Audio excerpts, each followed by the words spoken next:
existe a fé para receber uma cura, um milagre, mas existe uma fé para viver o sobrenatural de Deus. Existe uma fé para viver o impossível de Deus. E o tema dessa mensagem é fé para viver o impossível. E em segundo lugar, nós precisamos entender que a tempestade chega para todos nós.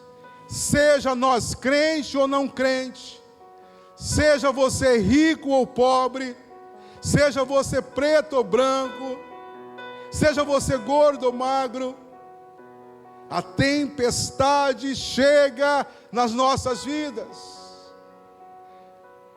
É interessante nós entendermos também que a tempestade chega na nossa vida sem nos avisar, sem dar um aviso prévio. A qualquer momento a tempestade bate na nossa porta, sem qualquer aviso, ela bate na nossa porta. Às vezes ela chega a nós através de uma doença, às vezes ela chega até nós através de um desemprego, às vezes a tempestade chega nas nossas vidas através de uma crise financeira, através de um problema familiar, através de um problema na vida dos nossos filhos, através de um problema conjugal, através de um problema na nossa empresa. Mas de alguma forma, em algum momento, a tempestade chega nas nossas vidas.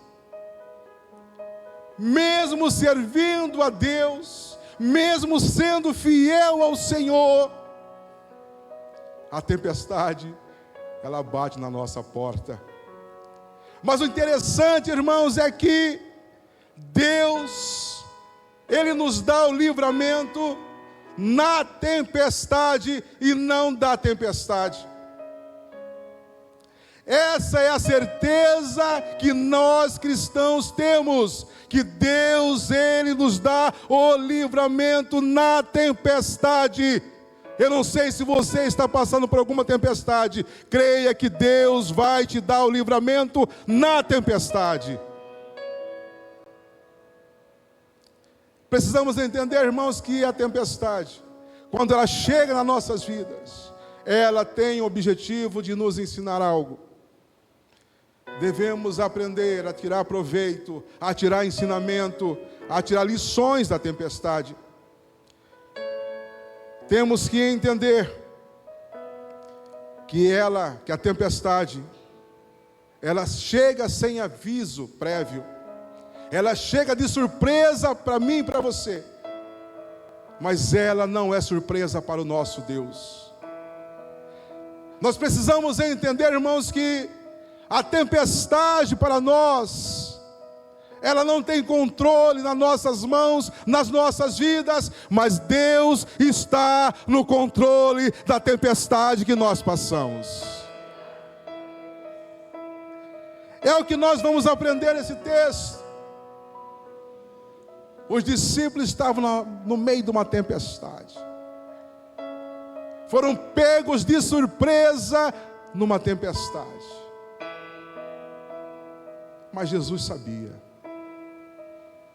Jesus estava ciente. E voltando aqui no texto, no verso 22 e o verso 23, acompanha comigo, o texto diz assim: logo a seguir, compeliu Jesus os discípulos a embarcar e passar adiante dele para o outro lado, enquanto ele despedia as multidões. E despedidas as multidões, subiu ao monte a fim de orar sozinho. E caindo a tarde, lá estava ele só. O texto diz que Jesus, ele compeliu, praticamente Jesus obrigou os seus discípulos a entrarem no barco e a navegarem para o outro lado do mar da Galileia. Irmãos, eu tenho certeza que Jesus foi intencional. Ele sabia que os discípulos passariam por uma tempestade. Jesus sabia que seus discípulos passariam por um grande apuro. E quando você lê aqui no início do versículo 22, diz assim: logo a seguir o quê? Logo a seguir a multiplicação dos pães e dos peixes. Os discípulos haviam acabado de ver Jesus multiplicando pães e peixes.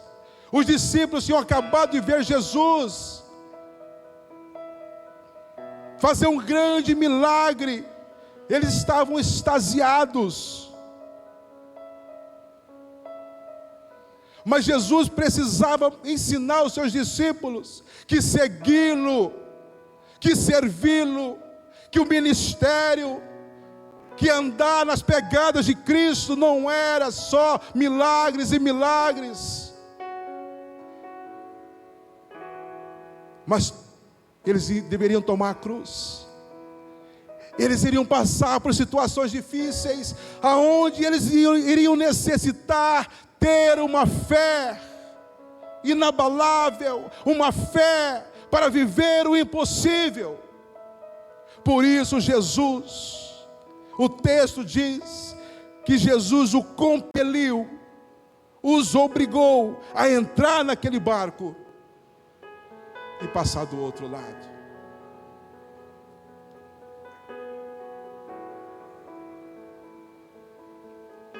Irmãos, eu quero dizer para você que o que o Senhor ministrou no meu coração é que todos nós precisamos ter uma fé para viver o impossível.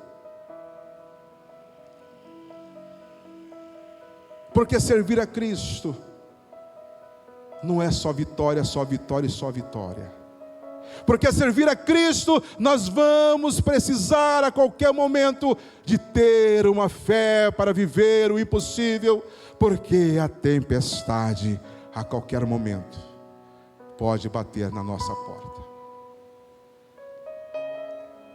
E o texto diz ainda que enquanto os discípulos obedeceram a voz de Jesus, entraram num barco, o Senhor Jesus foi para o monte orar.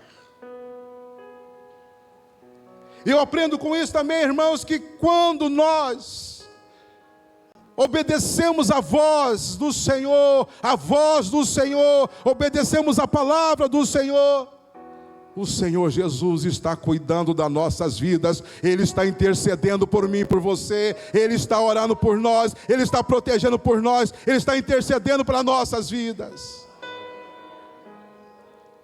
Jesus foi para o monte orar, irmãos, porque Ele sabia que precisava interceder pelos seus discípulos.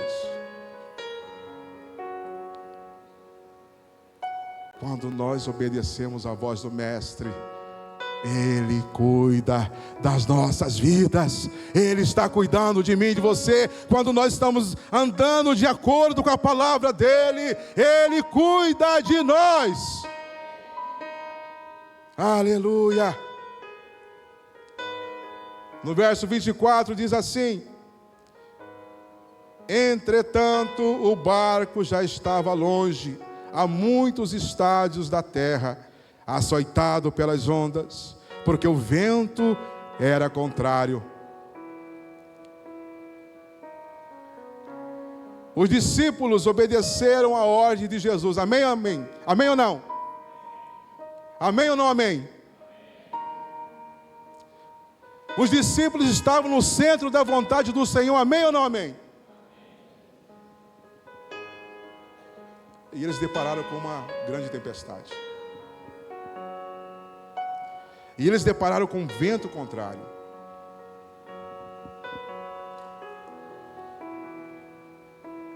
Não sei se você já se perguntou, você servindo ao Senhor, sendo fiel ao Senhor, e quando a tempestade bateu na sua vida, na sua porta, você disse: Senhor, por que eu estou passando por isso? Eu sou fiel, eu sou dizimista fiel, eu sou comprometido com a tua obra, Por que eu estou passando por essa dificuldade, Senhor? Por que eu estou passando por isso, por isso? Por que essa luta veio na minha vida? Por que eu estou passando por crise financeira? Às vezes nós questionamos ao Senhor.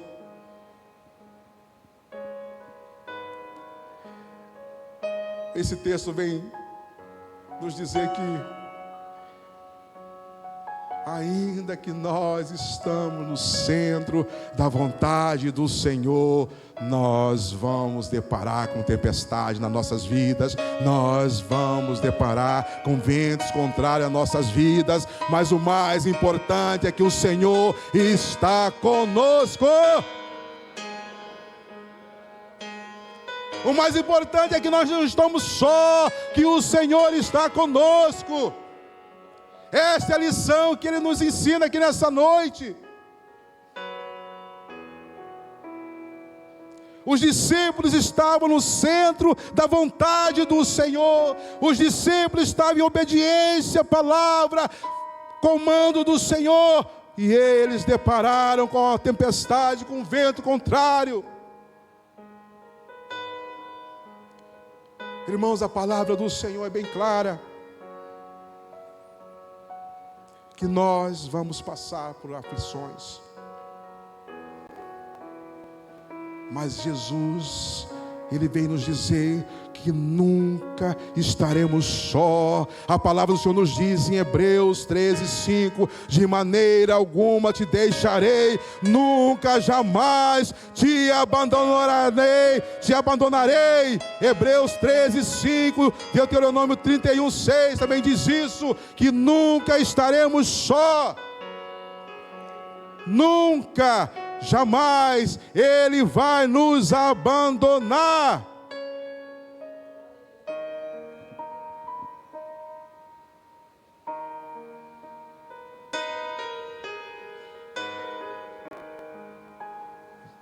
Aleluia.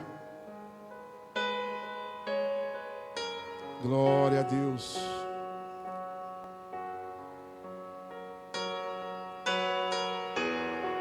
Nos versículos 25 ao 27 diz assim: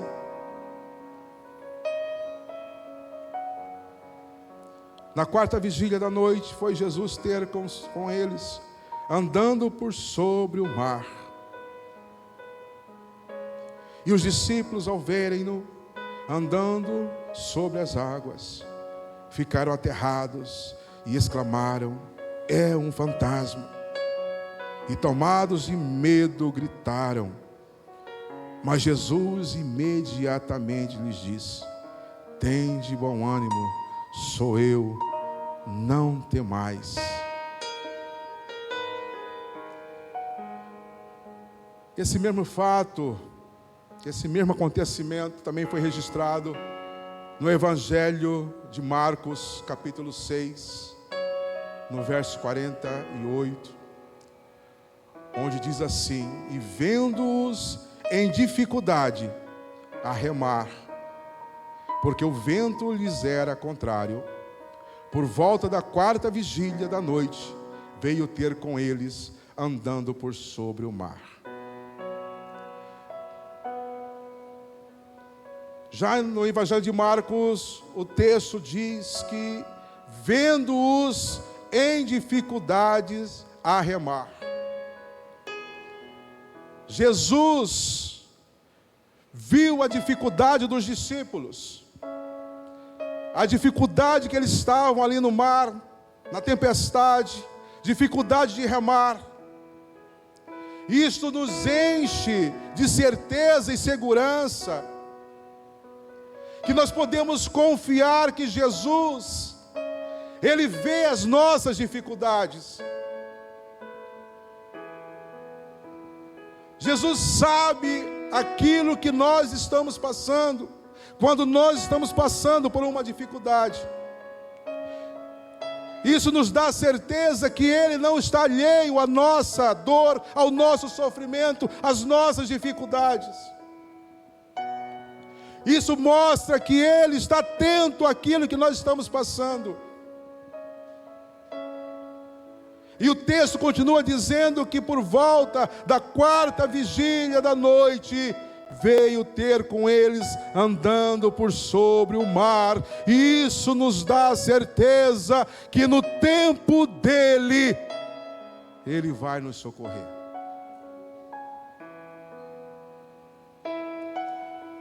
Mas a nossa dificuldade, irmãos e irmãs, o nosso grande desafio é saber a que horas o Senhor vai vir nos socorrer.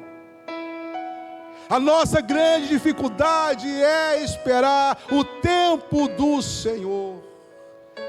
É esperar o momento do socorro do Senhor. É esperar a 4ª vigília do Senhor. Esse é o nosso desafio. Esperar a 4ª vigília. Mas uma coisa, nós devemos ter a convicção e a certeza de que Ele virá nos socorrer. Que no tempo dEle, Ele virá ao nosso socorro. Ele não falha, Ele nunca falhou e Ele nunca falhará.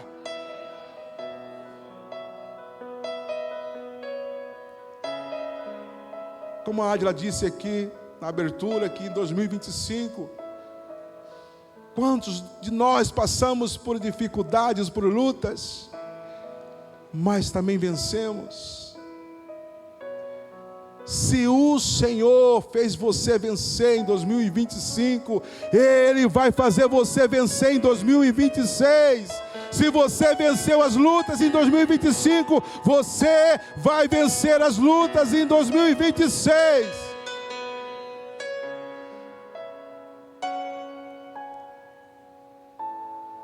E outro fato interessante nesse texto,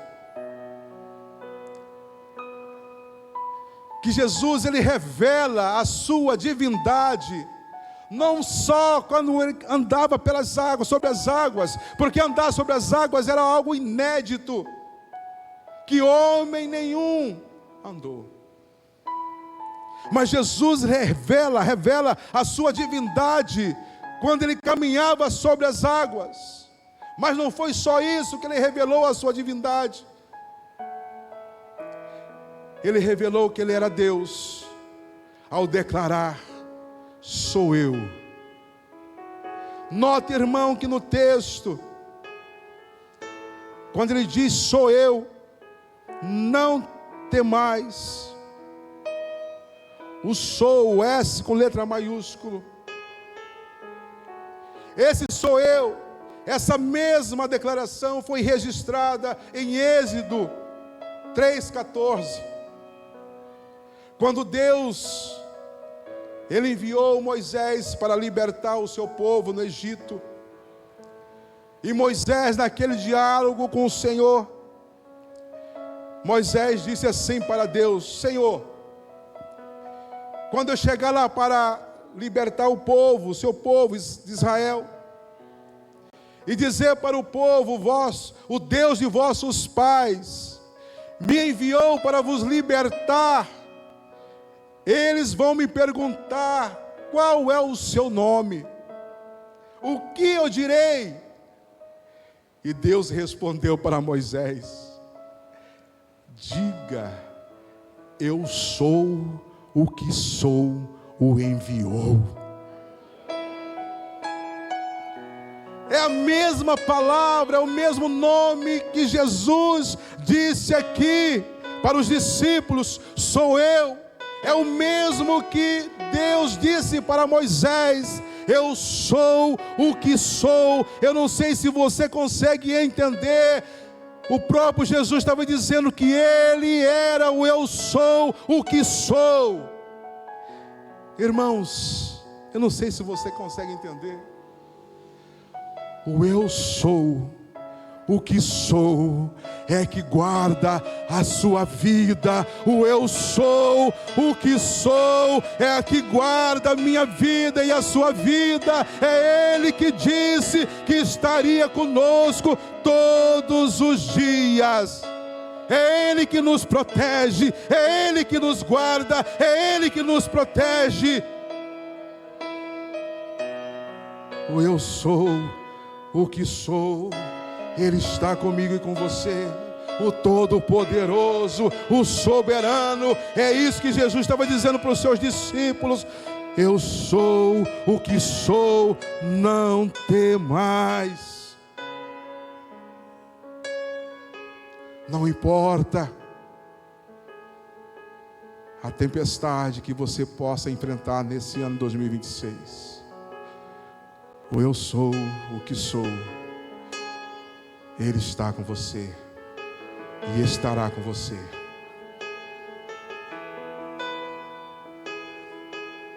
Porque tudo está feito. Apocalipse 21:6. Essa palavra mexeu comigo desde quando eu terminei de ler a Bíblia, dia 28 de dezembro. Tudo está feito.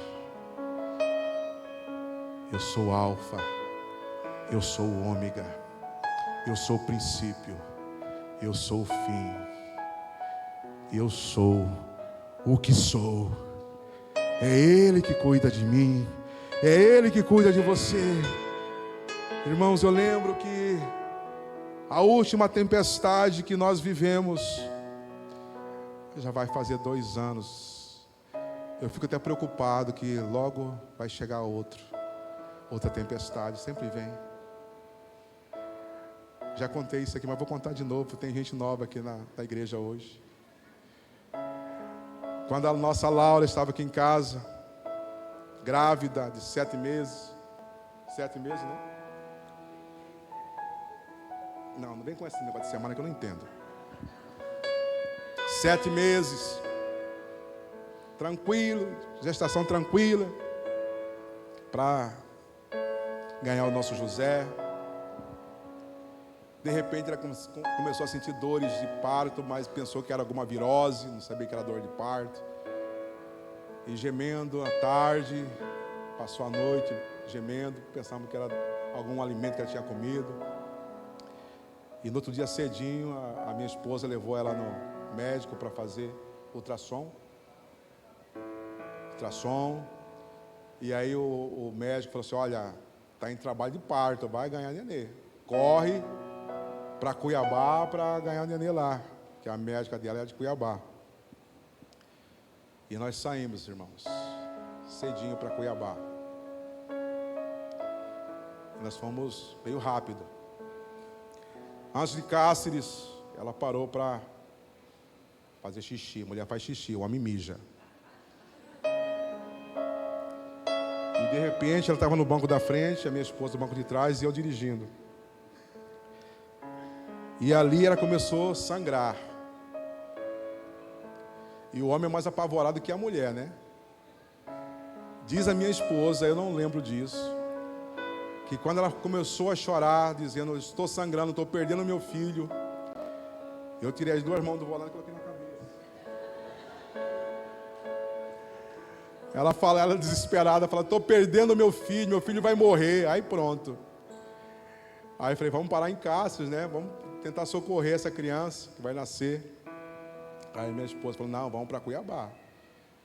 Aí eu coloquei asas no carro e fomos para Cuiabá, orando, intercedendo, clamando ao Senhor e voando. Sei que em menos de 4 horas nós fizemos daqui a Cuiabá. Corremos para o hospital, para a clínica primeiro da médica, depois fomos para o hospital e rapidinho o José veio ao mundo com 1,5 kg. Foi para a UTI, ficou 28 dias na UTI.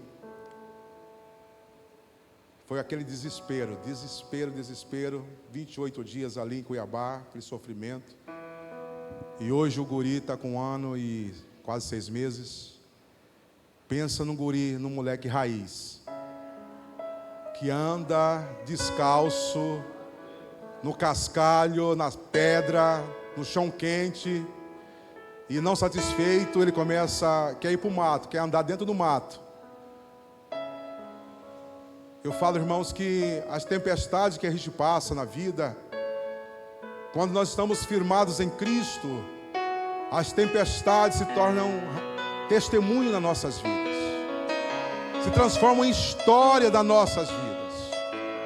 Eu não sei qual é a tempestade que você está passando, mas vai passar e vai se transformar em história na sua vida, para você contar e testemunhar.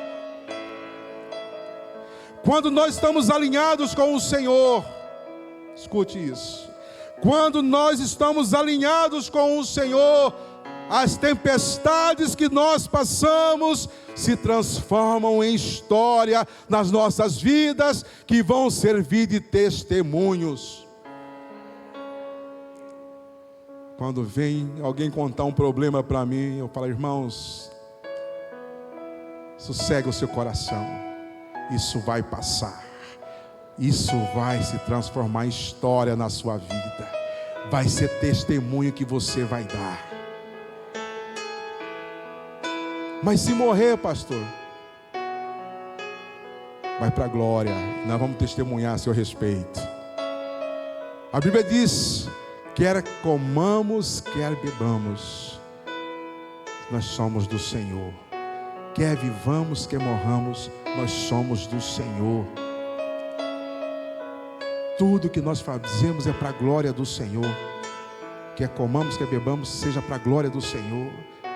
Quer vivamos, quer morramos, irmãos, nós somos do Senhor. O cristão não pode ter medo de morrer.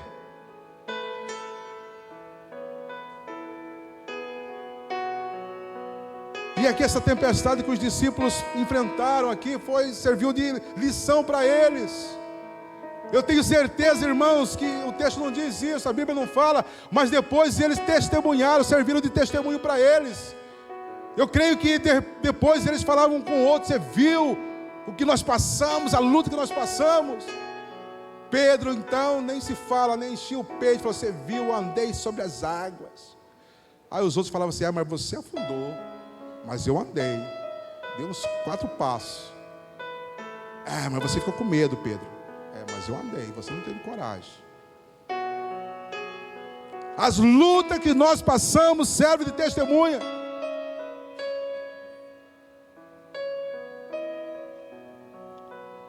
Crente é assim, irmãos, até perdendo ele está vencendo. É igual o discurso da Dilma. Ninguém perde como quer, ninguém perde, ninguém ganha. Todo mundo perde, todo mundo ganha. Irmãos, nossa é diferente. Nós perdendo, ganhando, nós ganhamos. Ninguém perde, todo mundo ganha.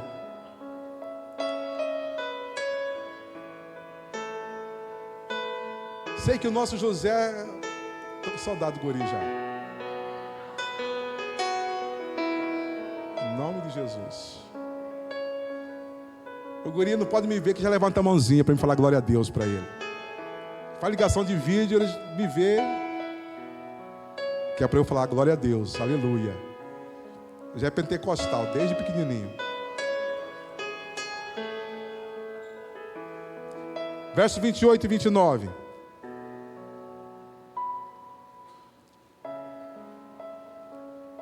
Respondendo-lhe Pedro, disse: se és tu, Senhor, manda-me ir ter contigo por sobre as águas. E ele disse: vem. E Pedro, descendo do barco, andou por sobre as águas e foi ter com Jesus. Irmãos, Pedro, assim como os outros discípulos, ele não reconheceu que era Jesus. Você vê aqui no texto que eles pensaram que era um fantasma. Então nenhum deles reconheceram Jesus. Sei lá, a tempestade era muito forte, neblina, não sei.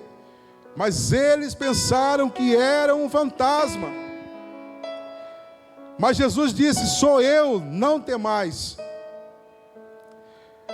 E Pedro falou: se és tu, manda-me ir ter contigo. Olha a ousadia de Pedro. Manda eu ir ter contigo andando sobre as águas. Ele poderia falar assim: manda eu ir ter contigo remando no barco mesmo. Faz esse barco andar até aí, onde o Senhor está. Mas Pedro, ele falou: não, manda eu ir ter contigo andando sobre as águas. Ele poderia falar assim: manda eu ir ter contigo voando, né? Mas Pedro, ele queria fazer igual Jesus. Ele falou: não, eu quero fazer igual o mestre. Olha a ousadia. É ou não é interessante? Podia ir no barco mesmo, ou poderia ir voando, mas não, quero fazer igual o Senhor está fazendo. Mesmo ele não reconhecendo que era Jesus, mas ele foi caminhando por sobre as águas, obedecendo apenas um comando de voz do Senhor Jesus: vem. Sabe qual tem sido o grande problema de nós, crentes, cristãos? Nós queremos sentir para poder agir. Nós queremos primeiro ver para poder fazer. Como se a vida do cristão está embasada naquilo que ele vê, naquilo que ele sente. Se não sentir arrepio, Deus não estava presente no culto.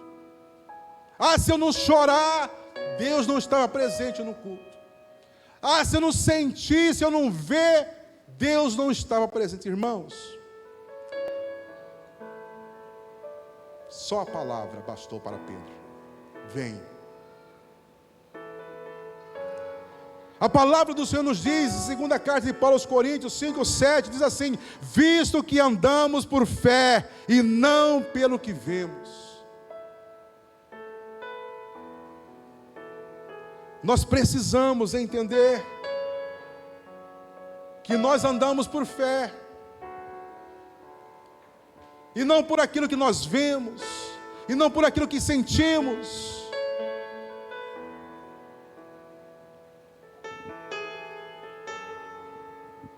Precisamos confiar na palavra de Deus. Precisamos obedecer a palavra do Senhor. O que nos falta é meditar mais na palavra do Senhor. Irmãos, eu quero encorajar você a meditar novamente na palavra do Senhor neste ano 2026. Assim como nós fizemos em 2025, onde nós desafiamos a igreja a ler a Bíblia capa a capa. E muitos aceitaram esse desafio e leram a Bíblia capa a capa pela primeira vez na sua vida. E eu quero encorajar e desafiar você nesse ano a ler novamente a palavra do Senhor. Porque a Bíblia diz que a fé ela vem por ouvir a palavra do Senhor. E o que nos falta muitas vezes é fé.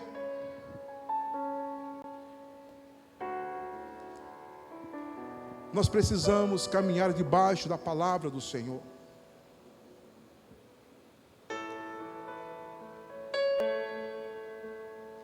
Nós precisamos ter uma fé para viver o impossível.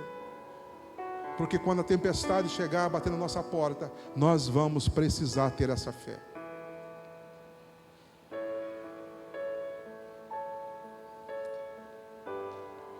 Versículo 30 ao 31 diz assim: reparando, porém, na força do vento, teve medo. E começando a submergir, gritou: salva-me, Senhor. E prontamente Jesus, estendendo a mão, tomou e lhe disse: homem de pequena fé, por que duvidaste?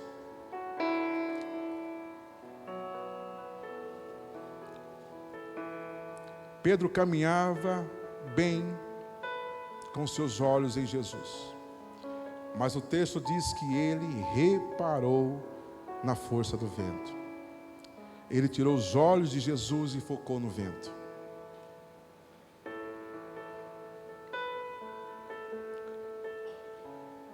Hoje, irmãos,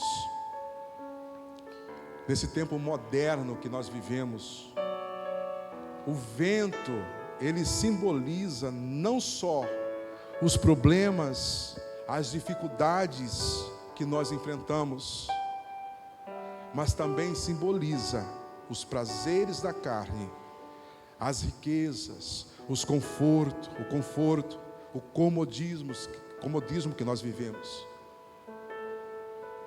Porque as pessoas, elas têm se distraídas, têm tirado o foco de Jesus, muito mais por conta dos prazeres da carne, das riquezas, do conforto, do comodismo, do que por conta das lutas, das tempestades da vida. Preste atenção.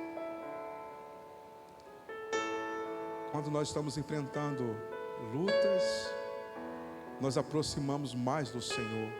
Nós não perdemos o foco do Senhor. Mas quando nós estamos acomodados, com dinheiro no bolso, como nós perdemos o foco. O inimigo tem feito com que essas coisas se tornem distrações para nos tirar do foco de Jesus. E com isso muitas pessoas têm se afundado na vida espiritual.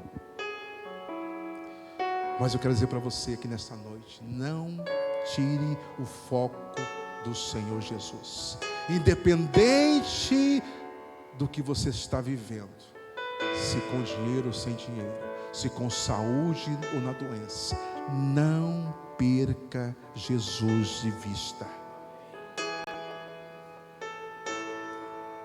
Não importa qual seja a situação que você está vivendo, continue olhando para o autor e consumador da sua fé. Dê credibilidade à palavra do Senhor. Dê crédito ao que a palavra diz a seu respeito.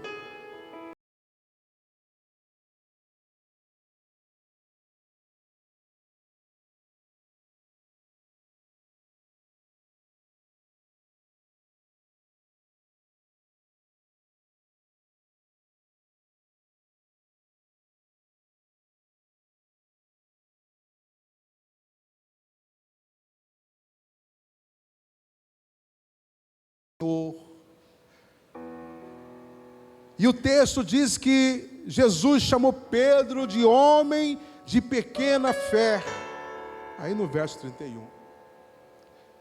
Então quer dizer que Jesus reconheceu que Pedro tinha fé. Jesus reconheceu que Pedro não era desprovido de fé. Ele tinha uma fé pequena, mas tinha.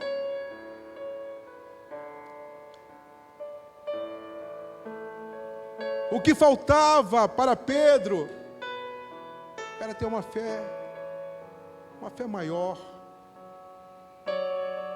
Talvez essa seja a sua situação. Talvez você tenha uma pequena fé. Talvez a sua fé, irmão, precisa ser calibrada.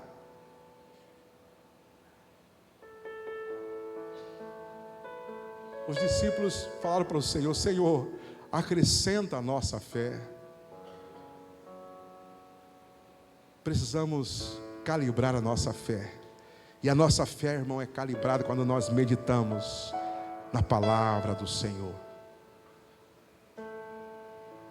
Quando eu leio, cada vez que eu leio a palavra do Senhor, eu tenho minha fé acrescida, eu tenho minha fé calibrada. Eu quero desafiar você, encorajar você a ler a palavra do Senhor, irmãos, que você vai ver quanto a sua fé vai ser acrescida, aumentada. Porque a fé, ela vem de fato por ouvir a palavra do Senhor.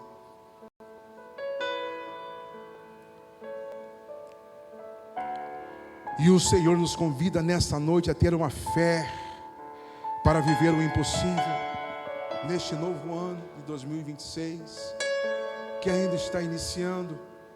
Irmãos, não aceita viver a mesmice, não aceita viver o mesmo cristianismo do ano de 2025, não aceita viver a mesma vida espiritual morna, mais ou menos, em 2025.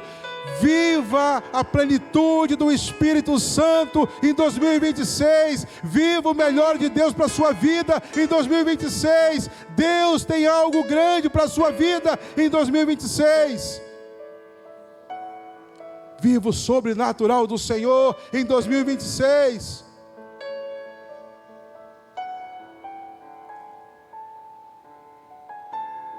Mas você precisa ter uma fé para viver o sobrenatural, viver o impossível. Eu não sei porque o Senhor tem ministrado no meu coração que 2026 será um ano difícil.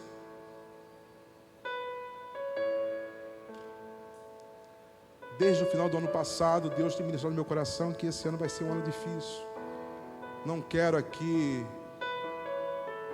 profetizar coisas ruins, não.